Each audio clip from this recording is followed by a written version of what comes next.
How's it going, guys? This is Rio Murata, photographer based in Tokyo. My audio wasn't recording, so I'm redoing this again. So apparently one of my friends was actually asking me this question of, I actually did the switch from the Mamiya 645-1000S to the Mamiya 645 Pro, actually, not the Super, the Pro version. And he was actually asking me the questions, a lot of questions like, why did you do the switch? Why did you do it? Kind of. So I thought I would like to clarify his question, and also for you guys, like, why I did the switch. I wouldn't consider this an upgrade, more like a switch. My reasons why I did the switch, and also the problems that are arising from doing the switch. So I thought it would be nice to like make a video on it. So yeah, you guys probably know or not know that Mamiya 645-1000S, I've been using it for sort of like a testing purpose type of camera, sort of like a backup to my GW690. And because it has more exposures, I can basically test a new fresh roll without like sacrificing just 8 shots. I can basically, if I use a Mamiya system, I can basically get 15 shots, meaning I could get the gist of what that film stock can do, what can it perform, and what kind of, you know, details it can provide, because depending on the film stocks, you know, there's a lot of like differentiation going on, whether or not if it's color negative or black and white, which I want to try. And one of the actually main reasons why I did this switch was actually the characteristics of the Pro and also the Super is that you can actually remove the backs of the camera system. I'll stick in a BTS actually. And what's significant about this is that if you're like shooting, if you're going on a trip, or if you're shooting on location, if you're shooting with a rangefinder, if you're shooting with a SLR or the Mamiya 645-1000S, you basically have to like finish that roll. And after you finish, you can basically finally like switch to black and white, or you can basically shoot with slide films or any kind of other types of film stocks. And what's problematic about that is that you basically, like I said, you have to like finish that roll at that spot. And the problems with that is that sometimes you can't finish that roll because you're just started a fresh new roll, or there's those problems where because this area location is so far away from your house, it's like impossible to sort of like revisit that area. And what's great about the Mamiya 645 Pro and also the Super and also Hasselblads and Zenzabronikas, their characters, you can basically remove the backs and you can basically swap it for a different back. And these backs, you can basically preload it before going to locations, meaning that you can basically shrink the time of loading your films on locations, and you can basically continue to shoot without any interference. And that's actually one of the reasons why I basically did this switch from the 645-1000S to the 645 Pro of the Mamiya system. Another reasons why I actually did this switch is also the price, and not many people think about this, but this is sort of like a concept that a lot of people should understand, is that when you purchase a new camera or any kind of lens or any kind of equipment, you have to take into account what you're paying for the full price, and also if you're selling your previous equipment and looking at the difference in the cost. And this is something that if you understand really precisely, you know what you're actually paying for.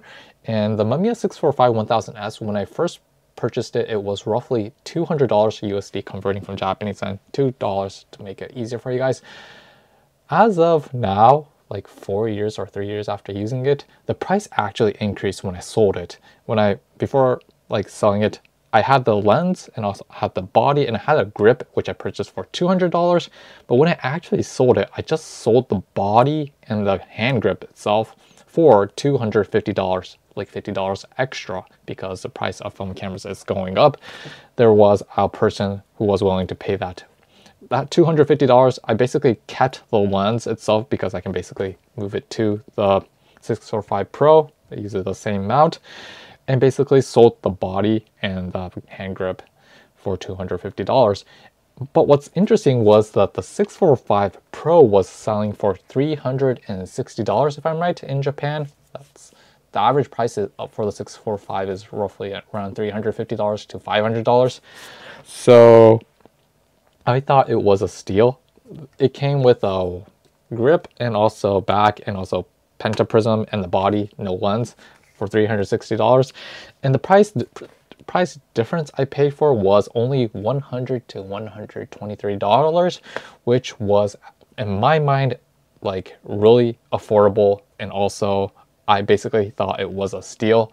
So basically did that and basically sort of like switched to the Mamiya 645 Pro. And what's great about film cameras is that you don't, it's like life, you don't go in a straight line, you go in zigzags, and there's like these imperfectness going on, and obviously problems that are arising, which I thought would be nice to like mention on my channel. So one of the problems that I was hitting the Great Wall of China or something like that was actually the strap.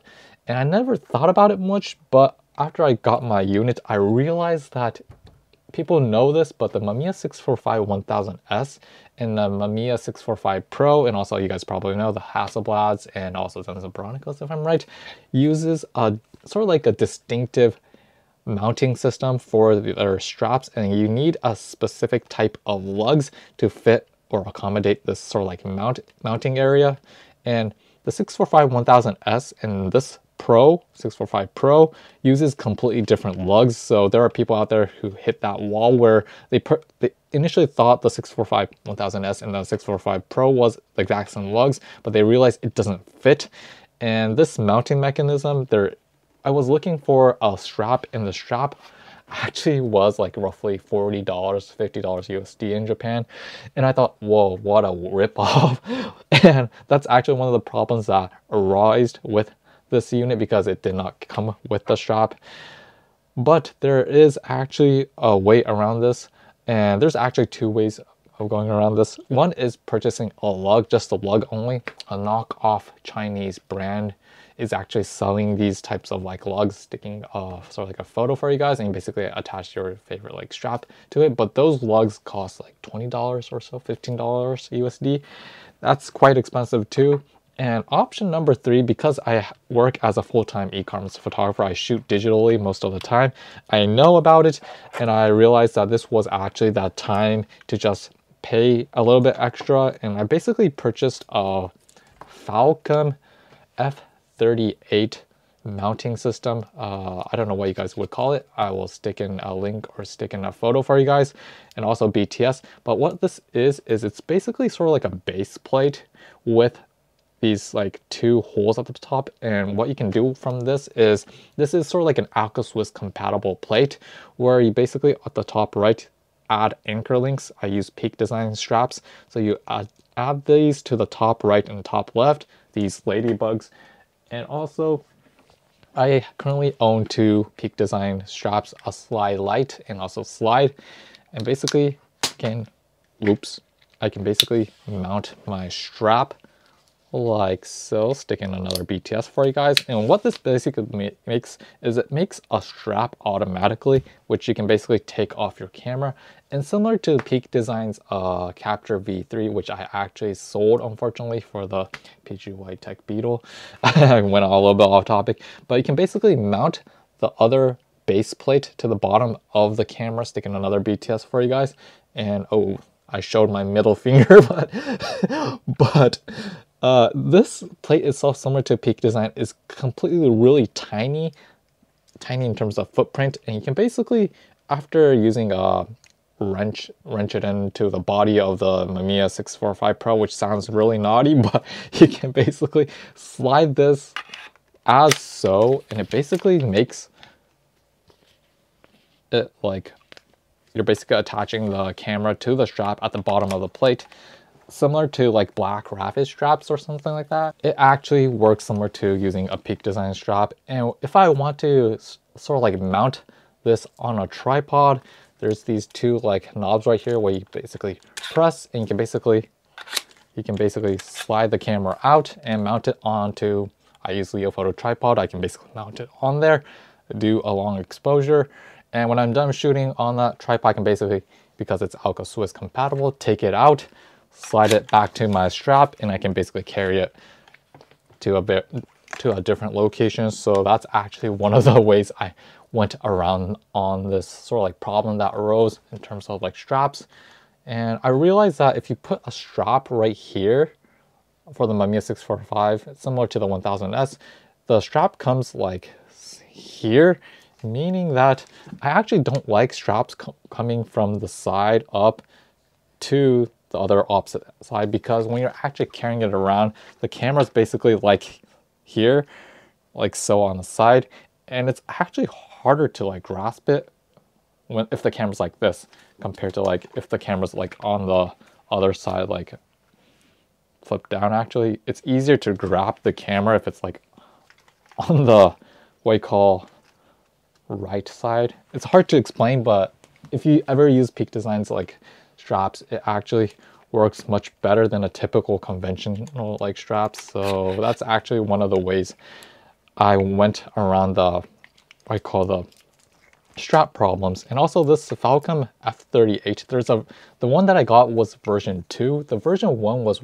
really crappy actually, unfortunately, so I never made a video on it. But this one, they actually made it much more durable, and also they actually made the back plate back area right here much more smoother, so when it hits your body it doesn't hurt as much compared to the V1.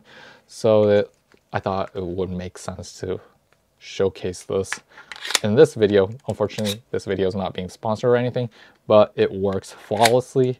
And also there's a little bit of like leeway in terms of when you're like moving it around, but still it's still worth it in my opinion. So went a little bit off topic, but that's actually one of the ways I actually went around the lug problem using this like system. And Peak Design's the strap at the same time. I've been using it for 5 or 6 years or so. No problems with it. If you have 1 or 2 straps, you can basically use it on all my cameras. I currently use 2 Peak Design straps on 7 cameras right now: GW690, Nikon F3, Mamiya 645, Konica C3 35, XT5, XT4, that's 6 cameras. And what else do I have? But I mean, for the price, it's actually really a great investment. So that went a little bit off topic, but it's better than having many camera shops. I only have 2 right now, and yeah, these are like worth it. So number 2 problem that arose is that when I purchased my Mamiya 645 Pro, like I said, the lens itself, I bought it from the old 645 1000S. I did not purchase it. It came with the winder, and this winder itself, it runs on 6 AA batteries, and the Nikon F3 used 8 batteries, which blew my mind. But this uses 6, but still, you guys probably know I use Eneloop batteries from Panasonic, and that charger only charges 4 at a time, but I use 6. So if this 6 battery dies, I would have a heart attack because I don't have spare batteries. But hopefully, I haven't tested how long these batteries will last, but hopefully it will last on mini shoots. So that's one thing. And also basically makes the camera much more easier to like grip and stuff like that. But the problem with not the hand grip itself is the winder actually. And the default winder, I initially thought the default winder, sticking a photo right here, would cost, I initially thought it would cost like $30 or $40, but when I looked on eBay or looked on other Japanese what you call website, it actually costs 15,000 yen, which is roughly $100, which blew my mind. And I actually should have done my research before purchasing this unit, because I wanted a typical like winder. And on the 1000S, it came by default. When you purchase a 1000S, it comes by default. But some odd reason, the 645 Super, like 100% of the time, this camera is always bundled with the power winder. So I guess that's actually one of the reasons why that many people are selling this with a power winder, because they're basically, I guess, selling the mechanical winder separately for a higher price. So that's actually a downfall when I actually purchased this camera. I should have done my research, unfortunately. So that's actually problem number 2 on my list, which I need to like fix, because The great thing about that, default mechanical winder is it makes the camera much more smaller in terms of footprint. It makes it much more lighter. And when you add that 6 batteries in here, it makes the camera much more stable in the hand, but a little bit more heavier. So it's sort of like a trade-off actually. So that's actually problem number 2. Okay, so I wouldn't call this a problem number 3. I wouldn't call it a problem, but it's more like similar to the problem with the mechanical sort of like winder, is that the pentaprism, I did not expect it to be quite large in my opinion, and similar to the power winder, the pentaprism, it's sort of like a trade-off. There's also a waist viewfinder, and similar to the power winder or the waist, or what you call the winder itself, the waist viewfinder also is actually expensive, much more than what I expected. Actually, it's roughly $100 to $120. And you guys probably know when I shoot with Mamiya 645, most of the time I actually prefer to shoot with waist viewfinder. And because due to the fact that these pentaprism, what I call viewfinders, although you get exactly what you see in terms of image, it makes the whole footprint and also the weight of the camera much more larger in terms of size and weight. And this is sort of like a trade-off similar to the the grip itself. Do you want more stability? Do you want more accuracy? You have to increase the weight of this whole system. While the waist viewfinder, because it's much more compact, much more smaller, you can basically stick this in its smallest, minimalist form factor in a smaller bag. So that's actually one of the things or pitfalls that I should have realized, was that the waist viewfinder also costs more than I expected. So in theory, or if I'm right, I'm probably have to pay more than what I've just said earlier. I paid roughly $120 to $150 for the upgrade, but if I'm purchasing the what you call the mechanical winder and also the waist viewfinder, I would have to shell out another $200, so $300 for this switch. So I thought that was something to mention on my channel, because there are people out there who are thinking of purchasing the 645-1000S or maybe this Pro. But honestly, in the long term, like if you want to like change the the backs from going from like color natives to monochrome, or if you want if you want a more recent camera, I guess the Pro is worth it. However, there is that, people that want to like save as much cost as they can, and then the 1000S is actually the better bet, because the whole system itself is much more cheaper, and also you won't have to shell out another $100 or $200 for additional like equipment and stuff like that, because most of those accessories are cheaper on the 1000S side versus the Pro size. So yeah. Okay, so sort of like that's basically my sort of like reasons for like doing those, the switch from the Mamiya 645-1000S to the what you call the Mamiya 645 Pro. And like I said, it's not an upgrade, it's more like a switch actually, because I wanted a removable back when I'm like shooting on locations, and if I want to shoot like various types of film stocks simultaneously, this is actually the better bet in my opinion. And for the price, I thought it was worth it, but in the long term, I realized that it's gonna actually cost more than what I expected. But film cameras are like that. There's no perfect camera. There are going to be problems such as the straps and stuff like that, but there are going to be ways around it, except for the accessories, like the waist viewfinder and also the winder itself, which hopefully I'll eventually snag one on an auction site for affordable price. But until then, I will actually go out maybe later today to sort of like test this camera to see if it doesn't light leak, if the winder works, if the meter works, and also if it like really, if I can actually shoot decently with this camera, etc, etc. I'm not sure if I'm going to be making a video on that, but after trying it out and seeing if it works, hopefully I can sort of like display my works on this camera on my channel and for you guys to see. So yeah, I guess another like a disadvantage that I realized after picking this up was that the winder sound actually sounds similar to Nikon's F3's power winder. If you guys know about that, that makes a hectic noise actually. So let's boost this.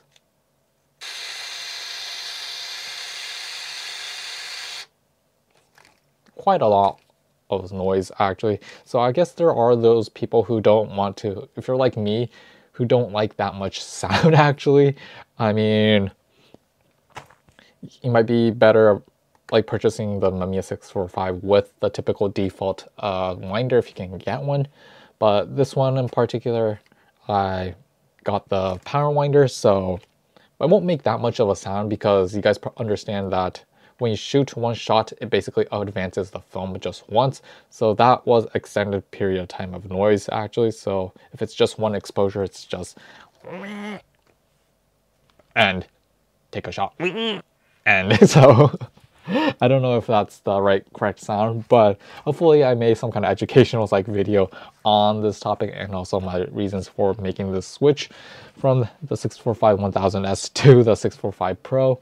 If you have any questions, I'm happy to reply. Obviously, I haven't covered everything of this camera, unfortunately, because then this video is going to be freaking long.